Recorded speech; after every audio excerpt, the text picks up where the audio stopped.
Le magnate rentra de son voyage d'affaires et découvrit que sa femme s'amusait dans l'eau avec un autre homme. Il ne la confronta pas sur le champ, mais se dirigea directement vers leur chambre. Les draps en désordre disaient tout. Le soir même, le magnate rentra à la villa. Sa femme, surprise de son retour anticipé, ne s'attendait pas à sa réaction. Au lieu de la questionner immédiatement, il lui demanda un câlin.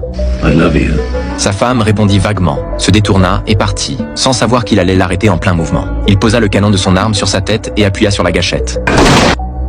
Le bruit de la balle attira le jardinier, qui frappa à la porte. Le magnate tira plusieurs balles par la fenêtre, incitant le jardinier à appeler la police. Il ajusta la position de sa femme, nettoya les étuis de balles, effaça toute trace de sang et brûla sa chemise. Ensuite, il se nettoya et attendit calmement l'arrivée des policiers. Bientôt, la villa fut encerclée par des voitures de police. Le magnate exigea qu'un certain agent nommé Robert entre dans la maison. En guise de condition pour les négociations, les deux parties déposèrent leurs armes.